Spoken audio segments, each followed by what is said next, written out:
Today, we're diving into something pretty amazing, the planet's invisible breath.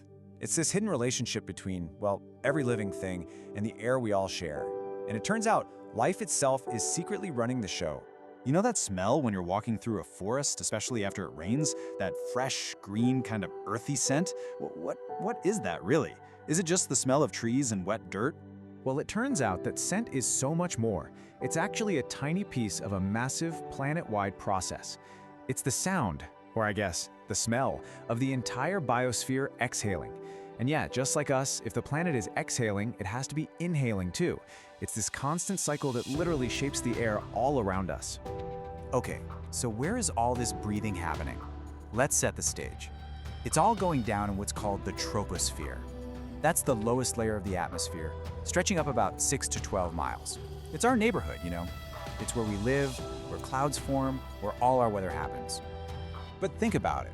With all the stuff happening down here, natural processes, pollution, everything, you'd think the troposphere would get pretty gross, right? So how does it clean itself? What keeps our air from just becoming this toxic soup of chemicals? It's pretty cool, actually. The atmosphere has this amazing built-in cleaning crew. The sciencey term is oxidative photochemistry, but here's the simple version. Sunlight acts like a starter pistol. It zaps certain reactive gases, and that kicks off this massive chemical chain reaction. That reaction then hunts down pollutants, breaks them apart, and basically neutralizes them. It's a cleaning cycle that's happening constantly, all over the world. But here's the kicker. Where do those reactive gases, the ones that start the whole cleaning process, come from? For a long time, we didn't really get the scale of it. It turns out the key ingredients, the very fuel for the atmosphere's self-cleaning engine, come directly from life on Earth. To really get this, we just need two simple ideas: source and sink. An ecosystem is a source when it releases a gas, when it exhales. And it's a sink when it absorbs a gas, when it inhales.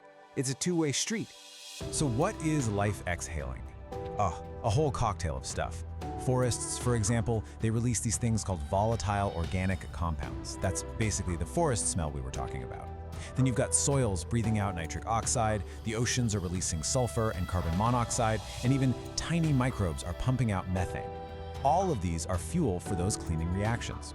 But remember, it's not just exhaling. The same ecosystems are also playing the role of the sink. They're actively inhaling, pulling pollutants like ground-level ozone and nitrogen oxides right out of the air. So life is basically providing the soap and helping to scrub the tub. Okay, so we know life is involved. It's part of the picture. But how big a part? Is it just a minor player in all of this? One factor among many? Or is it something more? What's the real bottom line here? And this is where it gets really mind-blowing. This is the core finding from the scientific research. Just read that quote. It says, biospheric processes exert the dominant control. Think about that phrase, not some control, not an influence, the dominant control. This is the big reveal. It changes how we have to look at our planet. And if you want to see what dominant looks like, well, there it is. When you run the models and add everything up, the research suggests that about 80% of the control over our air chemistry comes from life itself. 80%! That is just an absolutely massive influence. So we kind of have to completely reframe how we think about this. The biosphere, all of life on Earth, isn't just some passive passenger living under a sky that's run by physics and chemistry. No way.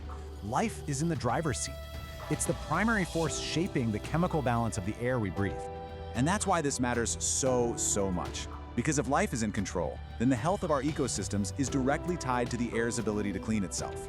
It controls the levels of really important gases, and most importantly, it means that when we change ecosystems, through deforestation, different kinds of farming, whatever, we are not just changing the landscape. We are fundamentally changing the chemistry of the air itself. And that leaves us with a really profound question, doesn't it?